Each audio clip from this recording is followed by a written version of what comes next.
Hello students, good morning. राष्ट्र भारतीय public school में आप सभी का बहुत बहुत स्वागत है। जैसा कि आप सभी जानते हैं, अभी हमारा जो प्यारा भारत है वह लॉकडाउन है और लॉकडाउन के बीच हम आपकी पढ़ाई को शुरू कर रहे हैं, चला रहे हैं। जो क्या हमारा आज की क्लास में हम पढ़ने वाले हैं मैथ यानी कि गणित। तो आज की क्लास में हम जो गणित पढ़ने वाले हैं, क्योंकि बच्चे पढ़ाई को अभी कम ध्यान दे रहे हैं, ठीक है ना, उनका इंटरेस्ट नहीं हो पा रहा है। तो इस इंटरेस्ट को ध्यान में रखते हुए हमने एक बहुत ही इंटरेस्टिंग चैप्टर उठाया है जो आपके सिलेबस में है, ठीक है ना। आपके सिलेबस का इंटरेस्टिंग टॉपिक उठाकर आज हम पढ़ने वाले हैं, ठीक है ना। तो आज जो हमारा टॉपिक है, क्या नाम है, क्षेत्रमिति यानी कि मेंसुरेशन। तो आज हम लोग मेंसुरेशन को शुरू करने वाले हैं, ठीक है ना। तो ज़्यादा देर न करते हुए शुरू करते हैं हम आज की इस क्लास को। लेकिन उससे पहले मैं आपसे रिक्वेस्ट करूंगा, मैं आपसे कहना चाहूँगा, अगर आपने अब तक हमारे इस चैनल को सब्सक्राइब नहीं किया है तो अभी सब्सक्राइब करें तथा अपने दोस्तों के बीच शेयर करें।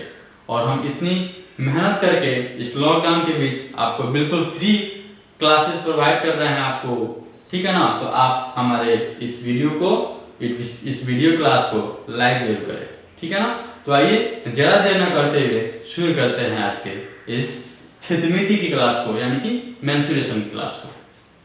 जब बात आती है क्षेत्रमिति की यानी कि मेंसुरेशन की, तो सबसे पहले हमें क्या पढ़ना होता है, सबसे पहले हमें यह जानना जरूरी है कि हमारा परिमाप क्या है।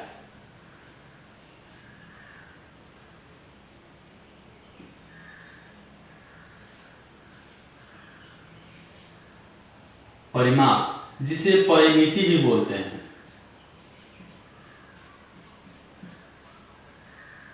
और इसे इंग्लिश में हम बोलते हैं पेरीमीटर,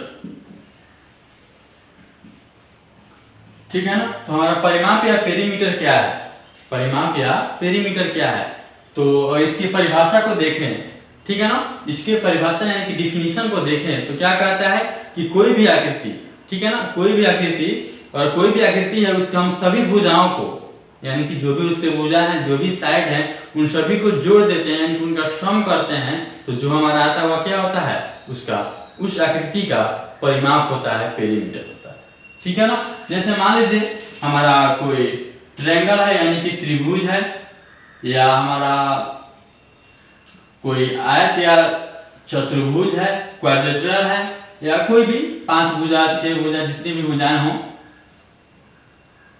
ठीक है ना। देखिए 1 2 3 4 5 6 भुजाएं हो गई, ठीक है। यानी कितने भी भुजाएं हो, इन सभी भुजाओं का जो उन आकृति का, जिस आकृति का हम भुजा जोड़ रहे हैं, उसका परिमाप या परिमिति होता है। जैसे हमारा त्रिभुज है, 3 भुजाएं, मान लीजिए हमारा 5 है या 4 है और 3 है, तो इसका परिमाप क्या हो जाएगा या परिमिति क्या हो जाएगा, 5 4 9 9 3 12, ठीक है। और सेंटीमीटर दिया है तो सेंटीमीटर यानी कि 12 सेंटीमीटर। अगर इसका हम परिमाप देखें तो क्या हो जाएगा हमारा, अगर यह मान लीजिए हमारा 12 है 6 है, ठीक। तो 12 12 24, 6 30 यानी कि 30 और 6 36 यानी कि, ठीक है, 36 यानी कि 36 सेंटीमीटर, ठीक है। अभी यह जो आकृति है, मान लीजिए हमारा 1 है या 5 है या 3 है या 7 है या मान लीजिए 10 है और या 20 है, ठीक। तो क्या हो जाएगा इसका परिमाप, सब जोड़ दीजिए, 10 plus 20 plus 1 plus 5 plus 3 plus 7, जो भी आएगा हमारा परिमाप हो गया।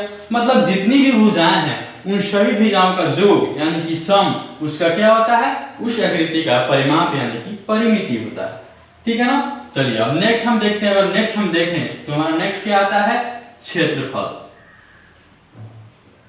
क्या आता है हमारा नेक्स्ट, हमारा क्षेत्रफल, यानी कि इसे इंग्लिश में हम क्या बोलते हैं, एरिया, ठीक। और एरिया की बात करें, इसकी परिभाषा को देखें तो यह परिभाषा से अनुसार यह क्या, हमारा एरिया क्या है कि मतलब वो कोई वस्तु है अगर, ठीक है, कोई वस्तु है वह जितना जगह या स्थान घेरती है या ढकती है, कोई वस्तु जितना जगह या स्थान घेरती है या ढकती है, वो उसका क्या होता है, एरिया यानी कि क्षेत्रफल होता है। जैसे मान लीजिए हमारा यह नोटबुक है, यह जितना भी जगह क्या करता है, घेरता है या ढकता है, वह उसका क्षेत्रफल है, मतलब यह हमारा क्षेत्रफल है, ठीक है ना। तो क्षेत्रफल समझ गए।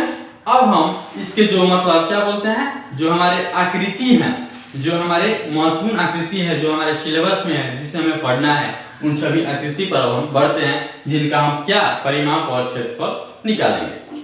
ठीक है ना। तो आइए बढ़ते हैं अब क्षेत्रफल की तरफ, आकृति की तरफ।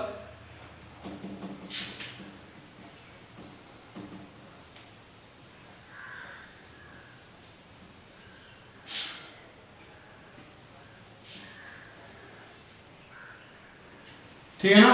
तो इसमें सबसे पहले हमारा आ जाएगा क्या, नंबर 1 देखे तो आ जाएगा हमारा आयत। आयत यानी कि रेक्टेंगल। आयत को इंग्लिश में क्या बोलते हैं, रेक्टेंगल। अब ये आयत हमारा कैसा होता है,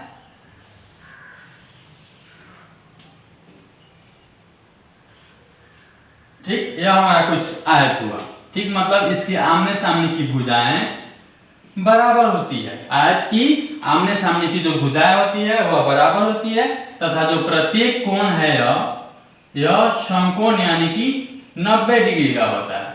ठीक, अब हम इसकी बात करें परिमाप निकालने के लिए, तो सबसे पहले मान लीजिए हमारा क्या है, लंबाई है जो L है। ठीक, यानी कि आमने सामने के बराबर है तो दोनों L हो गया।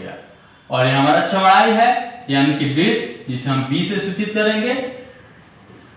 ठीक है ना। और अब हम इसके परिमाप को देखें, परिमाप यानी कि पेरीमीटर या परिमिति को देखें, तो हमने क्या पढ़ा था कि सभी भुजाओं का योग। तो इसमें कौन कौन सी भुजा है, L 2 है और B यानी कि विड्थ 2। ठीक, तो क्या हो जाएगा 2L प्लस 2B, यानी कि अगर 2 को हम कॉमन निकाल लेते हैं तो क्या बच जाएगा L प्लस B। अब हमने यहाँ पर देखा 2L हमारा क्या है, लंबाई है। ठीक, और B हमारा क्या है, विड्थ यानी कि चौड़ाई है। जो हमारा आयत का परिमाप का फॉर्मूला होता है क्या होता है, 2 इंटू L प्लस B या 2 इंटू लंबाई प्लस चौड़ाई। ठीक है ना। अब हम नेक्स्ट देखें, क्षेत्रफल को देखें, आयत के क्षेत्रफल यानी कि एरिया को देखें। ठीक है ना। तो हमने एरिया के बारे में क्या पढ़ा था कि कोई भी वस्तु या आकृति जितना जगह, कोई भी वस्तु या आकृति जितना जगह ढकती है या घेरती है वो उसका क्षेत्रफल होता है। ठीक है ना। तो इसका क्षेत्रफल का फॉर्मूला क्या होता है, L इंटू B, अर्थात लंबाई गुना चौड़ाई। ठीक है। तो जो भी ये सब हम फॉर्मूला नोट कर रहे हैं, लिखा रहे हैं, ठीक है ना, जो बता रहे हैं, इसे आप लोग नोट कर लेंगे और याद करेंगे। आज की क्लास में ज्यादा हम फॉर्मूला पे फोकस करेंगे और फॉर्मूला के बाद हम कॉन्सेप्ट थोड़ा बहुत देखेंगे। ठीक है ना। और नेक्स्ट क्लास में हम लोग जो क्वेश्चंस होंगे यानी कि प्रश्न होंगे उनको हम लोग हल करेंगे।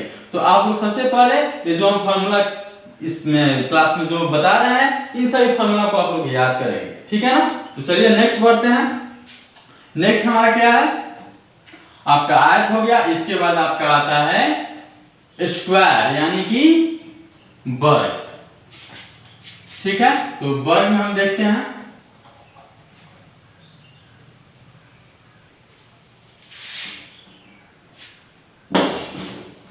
नंबर 2 वर्ग में अगर हम देखें, वर्ग जिसे इंग्लिश में क्या कहते हैं,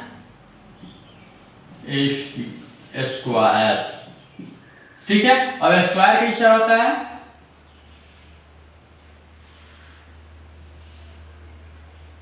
कुछ इस प्रकार, मतलब इसकी चारों भुजाएं आपस में बराबर होती है। ठीक, अगर यह भुजा हमारा A है, यह भुजा भी A होगा, यह भुजा भी A होगा और यह भुजा भी, यानी कि चारों भुजाएं एक समान होंगी। और इसका प्रत्येक कोण क्या होता है, समकोण यानी कि 90 डिग्री का होता है। ठीक है ना। तो अगर इसके हम परिमाप की बात करें, परिमाप यानी कि परिमिति या पेरीमीटर की बात करें, तो क्या हो जाएगा A plus A plus A plus A, यानी कि A plus A plus A plus A, यही ना है। ठीक, तो इसे हम क्या लिख सकते हैं 4A। और A हमारा क्या है, साइड यानी कि भुजा। ठीक, तो हम क्या लिख सकते हैं इसे 4 गुना भुजा, जो हमारा परिमाप का क्या होता है, फॉर्मूला होता है। ठीक है ना। 4 गुना भुजा। किस चीज का? आयत का परिमाप 4 गुना भुजा, यानी कि 4 इंटू 4 इंटू साइड। अब इसके हम क्षेत्रफल की बात करें, क्षेत्रफल अर्थात एरिया की बात करें, तो हमारा एरिया क्या होता है? ए स्क्वायर, यानी कि भुजा स्क्वायर अर्थात भुजा गुना भुजा, यानी कि साइड इंटू साइड। ठीक है ना? तो इन सभी को आप लोग याद करेंगे। ठीक, तो हमारा वर्ग का परिमाप क्या हो गया? 4 गुना भुजा, और क्षेत्रफल क्या होगा? भुजा स्क्वायर, यानी कि साइड इंटू साइड। ठीक है, अब नेक्स्ट हमारा जो बढ़ते हैं, जो अगला हमारा शेप यानी कि आकृति है या साइज है, ठीक है, जिसके बारे में हमें पढ़ना है।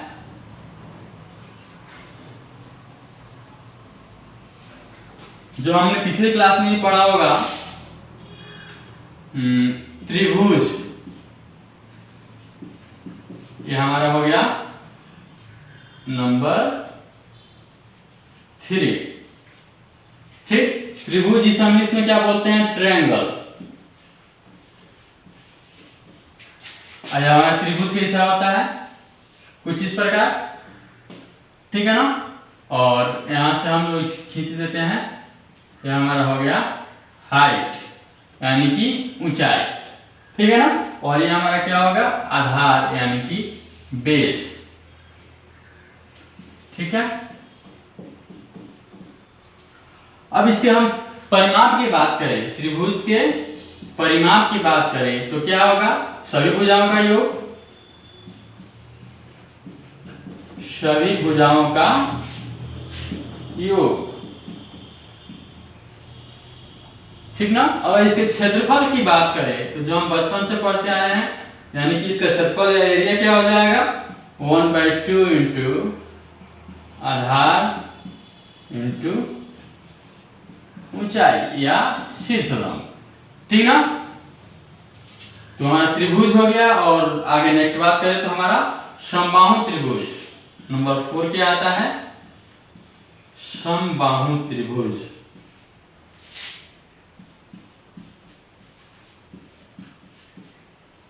यानी कि इक्विलेटरल ट्रायंगल।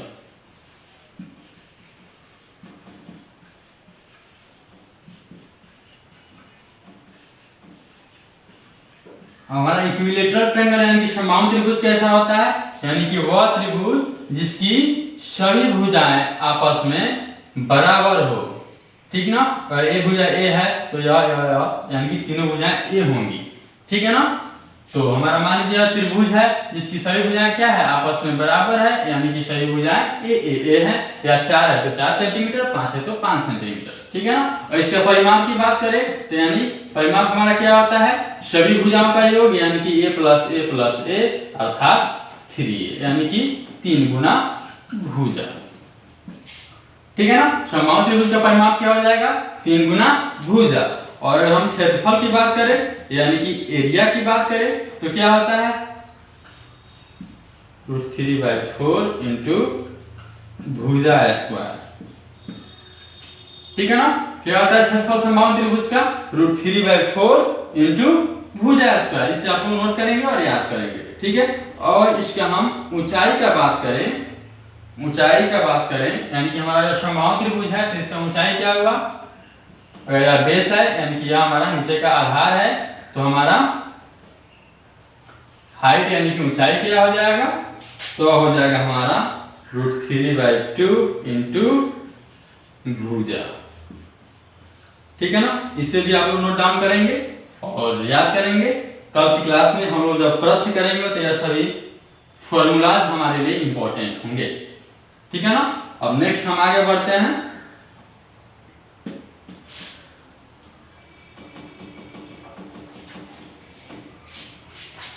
आप लोग ऐसे नोट नहीं किए होंगे तो आप वीडियो को पॉज करके यानी कि स्टॉप करके रोक करके नोट कर लेंगे। ठीक है ना? क्योंकि टाइम ज्यादा इलैप्स ना हो, मतलब टाइम ज्यादा ना लगे वीडियो में, इसलिए हमने आपसे बोल दिया है। अगर आप इसे नोट नहीं किए होंगे तो वीडियो को रोक कर या फिर से दोबारा वीडियो भी देख सकते हैं आप। ठीक है ना? आप दोबारा वीडियो को देखकर नोट कर लेंगे। ठीक है ना। अब इसके बाद हमारा नेक्स्ट क्या आ जाता है, हमने समबाहु त्रिभुज पढ़ लिया। अब हमारा जो आता है वो आता है समानांतर चतुर्भुज। ये हमारा नंबर कितना होगा, नंबर 5। नंबर 5 हमारा आता है समांतर चतुर्भुज।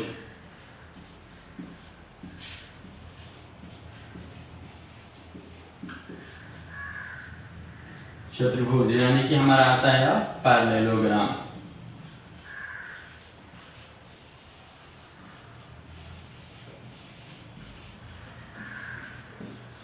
ठीक है ना। तो यह कैसा होता है हमारा, इसकी आकृति देखिए।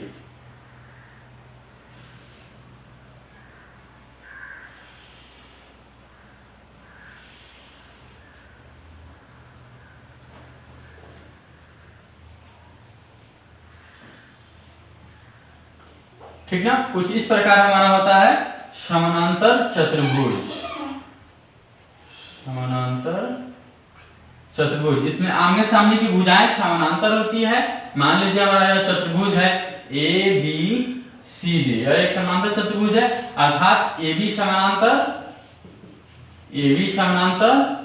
डी सी तथा हमारा ए डी समानांतर बी सी। ठीक, यानी कि आमने सामने की भुजाएं समानांतर हैं तथा आमने सामने की भुजाएं बराबर भी होती है, यानी कि ए बी बराबर बी सी तथा ए बी बराबर बी सी नहीं, ए बी बराबर डी सी तथा ए डी बराबर बी सी। आमने सामने की भुजाएं जो होती है वह भी क्या होती हैं, बराबर होती हैं। ठीक, और क्या होता है इसमें, ठीक है। और यह हमारा क्या हो गया, ऊंचाई हो गया, ऊंचाई। ठीक, जिसे हम एच से सूचित करते हैं, डिनोट करते हैं।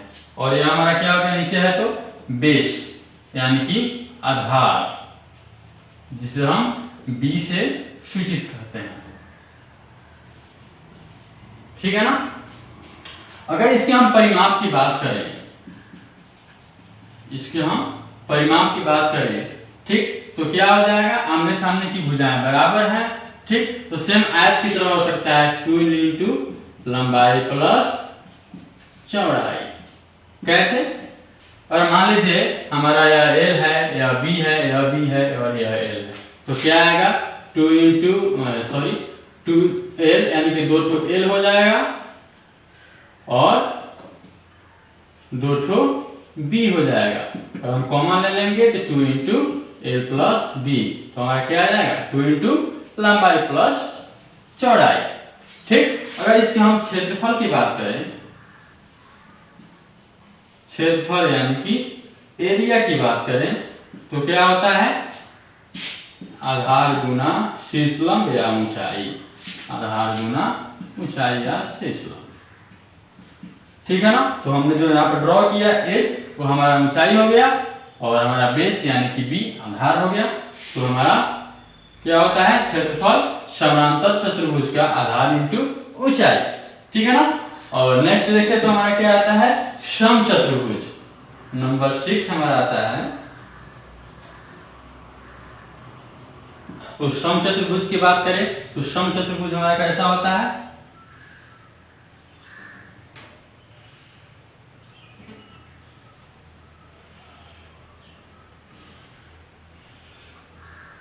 कुछ समानांतर चतुर्भुज के जैसा, लेकिन दोनों में अंतर क्या है कि इसमें आमने सामने की भुजाएं बराबर नहीं, बल्कि चारों भुजाएं आपस में बराबर है। यानी कि ए बी बराबर बी सी बराबर सी डी बराबर ए डी, यानी कि चारों भुजाएं क्या है, आपस में बराबर। ठीक है ना। और इसका जो विकर्ण होता है, जो हमारा विकर्ण होता है वह एक दूसरे को लंब समद्विभाजित करता है, यानी कि जब काटता है तो जो भी कोण बनते हैं, यहाँ पर 4 कोण जो बनते हैं सभी क्या होते हैं 90 डिग्री के, यानी कि 90 डिग्री के होते हैं, यानी कि समकोण होते हैं। ठीक, तथा समद्विभाजित यानी कि आमने सामने जो विकर्ण है 2 भागों में बढ़ जाती है। ठीक, यानी कि यह बराबर यह, और यह मान लीजिए बिंदु O है जो कट रहा है। ठीक, और यह, अर्थात लंब समद्विभाजित करने का मतलब लंब पर काटते हैं, यानी कि जो कोण बनता है वो 90 डिग्री का होता है तथा जो विकर्ण है वह दो भागों में विभाजित हो जाता है, अर्थात OA बराबर OC, ठीक, तथा OB बराबर OD, ठीक है ना। अब इसका हम परिमाप की बात करें तो सेम वही हो जाएगा परिमाप हमारा, क्या, जो वर्ग का था, क्योंकि इसकी चारों भुजा बराबर है, यानी कि 4a, यानी कि 4 गुना भुजा। अगर हम क्षेत्रफल की बात करें तो हम देख रहे हैं कि यह जो चतुर्भुज है, यानी कि जो समचतुर्भुज है, समचतुर्भुज को इंग्लिश में क्या बोलते हैं, रोम्बस, ठीक है ना। जो हमारा समचतुर्भुज है इसकी सभी भुजाएं बराबर हैं, और अगर इसे हम देखें तो यह 4 त्रिभुजों में बढ़ जा रही है। नंबर 1 त्रिभुज देखें तो AOB वाला त्रिभुज देखें, एक त्रिभुज मिल रहा है हमको, त्रिभुज AOB, ठीक।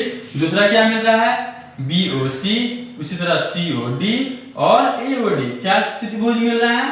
और मान लीजिए हमारा जो AB भुजा है, यानी कि जो आधार है वह कितना है, 8 है, तो यानी कि सभी भुजाएं 8 हो जाएगी, क्योंकि समचतुर्भुज का सभी भुजाएं बराबर होती है, सभी साइड्स इक्वल होती है, ठीक है ना।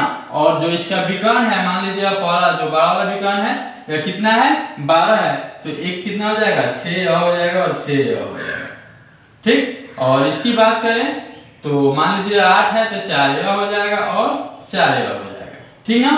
अब हम त्रिभुज में देखें, त्रिभुज AOB में हम सबसे पहले बात देखें और इसका हम क्षेत्रफल निकालना चाहें, त्रिभुज AOB का हम क्षेत्रफल निकालना चाहें तो कैसा निकलेगा, तो हमें त्रिभुज के क्षेत्रफल का पता है कि 1/2 इंटू आधार इंटू ऊंचाई, नहीं ना होता है, ठीक है ना। तो 1/2 इंटू आधार की बात करें, ठीक, त्रिभुज AOB, तो हम देख रहे हैं कि यह समकोण त्रिभुज है, ठीक। समकोण त्रिभुज है तो मान लीजिए हमारा ये वाला क्या है, आधार है, तो क्या आ जाएगा, 4 और ऊंचाई यानी कि लंब कितना आ जाएगा, 6। अब इसे हम कटाएं तो 2 दूनी 4, तो हमारा कट के क्या आ जाता है, 12, ठीक। इसी प्रकार हम सबका निकालेंगे तो सब में भुजाएं तो सेम है, 6 4 है ना, फिर 6 4, तो हम क्या देख रहे हैं कि सभी का जो क्षेत्रफल है वह कितना आने वाला है, 12। अगर यह सेंटीमीटर में दिया है तो हमारा क्या आ जाएगा, सेंटीमीटर स्क्वायर, ठीक ना। अगर मीटर में दिया है तो क्या आ जाएगा, मीटर स्क्वायर, ठीक। तो हमने क्या देखा कि जो त्रिभुज इसमें बन रहे हैं, 4 त्रिभुज, इन सभी का जो क्षेत्रफल है वह क्या है, बराबर है। अगर हम चतुर्भुज के क्षेत्रफल की बात करें तो इन चारों त्रिभुजों के क्षेत्रफल को हम जोड़ दें, सम कर दें, तो हमारा चतुर्भुज के क्षेत्रफल हो जाएगा, अर्थात क्षेत्रफल बराबर एरिया ऑफ त्रिभुज, इसे एरिया ऑफ त्रिभुज पढ़ते हैं, ठीक। आप या हिंदी में लिख सकते हैं त्रिभुज इतना का क्षेत्रफल, जैसे हम एरिया ऑफ त्रिभुज AOB लिख रहे हैं, त्रिभुज AOB प्लस एरिया ऑफ त्रिभुज BOC प्लस एरिया ऑफ त्रिभुज COD प्लस एरिया ऑफ त्रिभुज AOD। ये जो चारों त्रिभुज हैं, ये चारों त्रिभुज मिलकर क्या बनाते हैं, हमारा समचतुर्भुज का क्षेत्रफल निकल जाएगा, ठीक ना।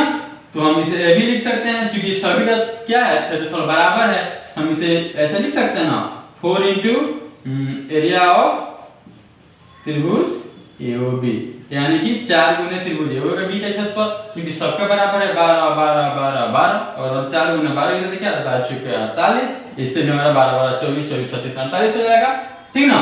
तो कोई फर्क नहीं पड़ता है, तो इसे हम लिख सकते हैं 4 इंटू एरिया ऑफ त्रिभुज AOB या BOC या COD या AOD, कोई भी यहाँ पर डाल सकते हैं, ठीक। यानी कि अगर हम समचतुर्भुज के यानी कि रोम्बस के क्षेत्रफल की बात करें तो क्या आता है, एरिया ऑफ त्रिभुज AOB या BOC या COD 4 इंटू, ठीक ना। अब हम देखते हैं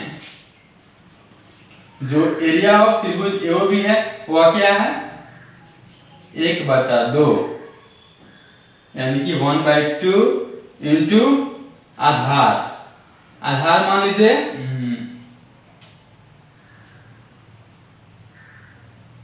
आधार हमारे यहाँ क्या है, ए बी है। ठीक, आधार सॉरी ये आधार हमारा ए बी नहीं है, यहाँ क्या है, हमने क्या माना था, ओ बी माना था आधार, ओ बी। ठीक, और लंब हमने क्या माना था, इनकी ऊंचाई क्या माना था ओ ए ना माना था। ठीक, जो हमने यहाँ लिखा था, तो हमारा कटेगा तो क्या, 2 बार 2 से कट जाएगा, तो हमारा क्या आएगा, 2 into O B into O A, यही आएगा। ठीक है ना। अब हम इसकी बात करें, जो हमारा 2 का 2 हो गया, जो ओ बी है, जो हमारा ओ बी है, ये हमारा बी डी का क्या है, हाफ है, क्योंकि इसके विकर्ण जो क्या लॉन्ग सम डिवाइड करते हैं, इनके 2 टुकड़ों में बांट देते हैं, तो हमारा जो बी डी जितना भी होगा उसका आधा कितना होगा, ओ बी होगा। यानी कि हम ओ बी को लिख सकते हैं बी डी बाई 2, और जो हमारा ओ ए है, इसको क्या लिख सकते हैं, ए C by 2, A C by 2। ठीक ना।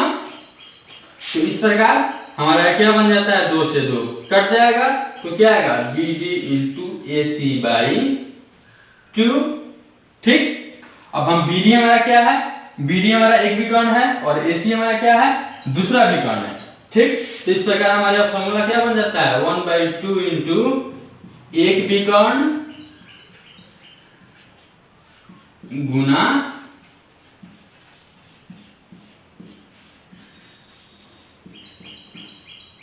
दूसरा विकर्ण। ठीक, तो हमारा समचतुर्भुज के क्षेत्रफल का फॉर्मूला क्या बन जाता है, 1/2 गुना एक विकर्ण गुने दूसरा विकर्ण। ठीक है ना। अब इसके बाद हम नेक्स्ट आगे बढ़ते हैं। अगर आपने इसे नोट नहीं किया है तो वीडियो को पॉज करके यानी कि स्टॉप करके आप इसे नोट कर लेंगे।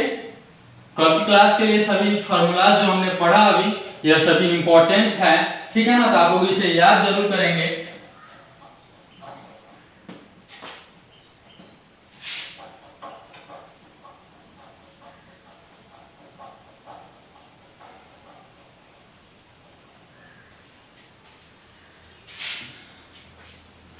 ज़्यादा टाइम रिलैक्स हो जा रहा है तो प्रूफ देखने में, तो प्रूफ ज़्यादा इम्पोर्टेंट नहीं है आपके क्लास के हिसाब से। तो हम आगे बढ़ते हैं, जल्दी जल्दी करते हैं। और नेक्स्ट जो आता है वह क्या है, समलंब के आता होगा शायद, हाँ समलंब चतुर्भुज। नेक्स्ट जो होता है हमारा नंबर कितना होगा, 7 नंबर हमारा आता है। मार्कर का इंक भी शायद डाउन हो रहा है। समलंब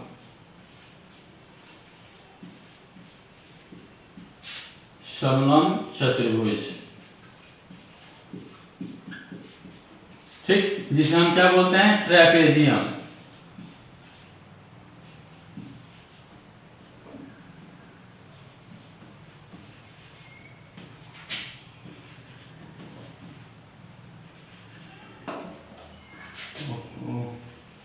ट्रैपेजियम ये हमारा कैसा होता है,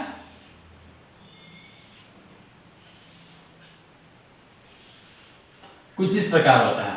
जो हमारा ट्रेपेजियम होता है यानी कि जो समलंब चतुर्भुज होता है, कुछ इस प्रकार होता है। इसकी जो आमने सामने की भुजाएं होती है, ये नहीं केवल ऊपर और नीचे की, यह समानांतर होती है, एक दूसरे के समानांतर होती है, यानी कि इनके कितनाओं आगे बढ़े एक दूसरे को नहीं काटेंगी, यानी कि इनके बीच का जो दूरी है वह कभी भी एक समान रहेगा। लेकिन यह जो है यह असमानांतर, यानी कि मान लीजिए हमारा चतुर्भुज कौन सा है, A B C D.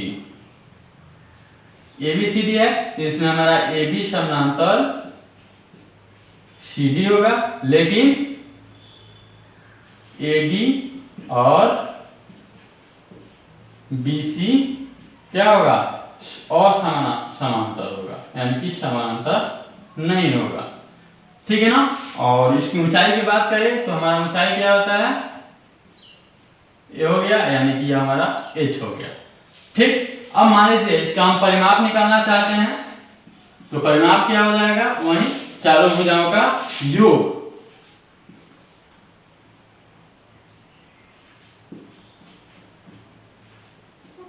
Marker सही से नहीं चल रहा है, पता नहीं क्यों। हाँ, परिमाप हमारा हो जाएगा सभी भुजाओं का योग।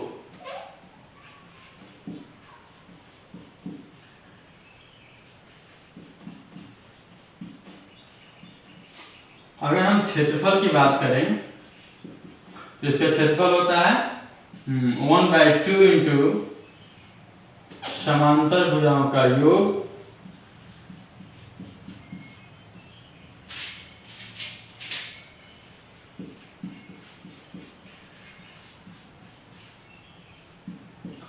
समांतर भुजाओं का योग इंटू ऊंचाई। ठीक है ना, यानी कि AB और CD या दोनों समांतर भुजाएं हैं तो इनका योग यानी कि 1/2 इंटू AB प्लस CD और हमारा ऊंचाई यानी कि H। यह होता है हमारा समलंब चतुर्भुज का क्षेत्रफल। इसे आप नोट डाउन करेंगे। नेक्स्ट जो हमारा है वह क्या है, वृत्त है। नंबर 8 की बात करें तो हमारा क्या है, वृत्त यानी कि सर्कल। ठीक, तो सर्कल हमारा कैसा होता है, कुछ ऐसा यानी कि गोल होता है। तो इसमें हम देखें, इसका कुछ नोमेनक्लेचर देखें तो इसके बीचों बीच जिसका बेस लगा जाओ वृत्त खींचा जाता है वो हमारा क्या होता है, केंद्र होता है। ठीक, यह हमारा केंद्र होता है और यह केंद्र से हम कहीं भी एक रेखाखंड खींच देते हैं कहीं भी, तो यह हमारा क्या होता है, रेडियस। रेडियस यानी कि त्रिज्या, जिसे हम छोटा r से सूचित करते हैं। ठीक ना, अगर कोई भी हम एक और रेखा खींचते हैं जो हमारा इस केंद्र से होकर आर पार होती है यहां तक, दोनों के इसके संपर्क सरकमफ्रेंस पे। ठीक, तो इसको हम क्या बोलते हैं, इसको हम बोलते हैं व्यास। क्या बोलते हैं, व्यास, और इंग्लिश में क्या बोलते हैं, डायमीटर। और इसे हम D से सूचित करते हैं, इंडिकेट करते हैं। ठीक ना, अगर इसके हम क्षेत्रफल की बात करें, वृत्त के क्षेत्रफल की बात करें तो वृत्त का क्षेत्रफल क्या होता है, πr²। और हमारा पाई का वैल्यू क्या होता है, 22/7 या फिर 3.14। ठीक ना, पाई का वैल्यू क्या होता है, 22/7 या 3.14। अगर इसके हम परिधि की बात करें, जैसे हमारा वहां पे परिमाप होता था यानी कि पेरीमीटर होता था या परिमिति होता था, वैसे हमारे यहाँ पे क्या होता है, वृत्त में परिधि होता है, जिसे हम क्या बोलते हैं इंग्लिश में, सरकमफ्रेंस। CIRCUMFERENCE, circumference. ठीक, और इसका फॉर्मूला क्या होता है, 2πr। ठीक, अगर एक और चीज की बात करें, वृत्त की चाप की लंबाई की बात करें, यानी कि यह जो हमारा वृत्त खींचे हैं तो हम लेके खींचे हैं इसे। ठीक, तो हम इस चाप की लंबाई की अगर बात करें, वृत्त के चाप की लंबाई की बात करें तो क्या होता है, चाप की लंबाई πr। वृत्त की चाप की लंबाई क्या होता है, πr होता है। ठीक, अगर नेक्स्ट हम बात करें जो हमारा बाकी रहता है अंतिम, वह है अर्धवृत्त। अर्धवृत्त कहने का मतलब जो वृत्त है इसका क्या कर दे, हाफ कर दे, इसको काट दे, आधा बना दे, तो हमारा क्या हो जाता है, अर्धवृत्त। ठीक ना, जैसे यहाँ पे हमारा इधर का आधा क्या है, अर्धवृत्त है। ठीक, जैसे हम इसको ड्रॉ करें तो कुछ इस प्रकार हमारा यह अर्धवृत्त हो गया, यानी कि हमारा जो पूरा हुआ क्या है, व्यास है यानी कि डायमीटर है, और इसका हाफ हमारा क्या हो गया, रेडियस हो गया। हम देख पा रहे थे जी इसमें। ठीक, और हमारा यहाँ क्या है, रेडियस है, और यहाँ पूरा क्या है, पूरा हमारा व्यास है और इसका हाफ रेडियस है यानी कि त्रिज्या है। ठीक ना, तो यार हमारा अर्धवृत्त हो गया, जिसे हम अर्धवृत्त हम इंग्लिश में क्या बोलते हैं, अर्धवृत्त इंग्लिश में क्या बोलते हैं, सेमी सर्कल। सेमी सर्कल यानी कि अर्धवृत्त। ठीक, अगर इसके हम क्षेत्रफल की बात करें, अर्धवृत्त के क्षेत्रफल की बात करें तो क्या होता है, हम देख रहे हैं कि अभी जो भी ये हमारा जो वृत्त था, जितना जगह छेदता था, जितना जगह छेदता यानी कि घेरता था, ढकता था, उसका क्या करता है, आधा करता है। आधा घेरता या ढकता है, यानी कि इसका क्षेत्रफल क्या हो जाएगा, हमारा वृत्त का क्या था पाई आर स्क्वायर, तो इसका उसका हाफ हो जाएगा, यानी कि हाफ करने का मतलब 1/2 इंटू पाई आर स्क्वायर। ठीक, वृत्त का और वृत्त का हमारा क्षेत्रफल क्या हो जाएगा 1/2 पाई आर स्क्वायर, यानी कि हाफ पाई आर स्क्वायर। अगर इसकी हम परिधि की बात करें,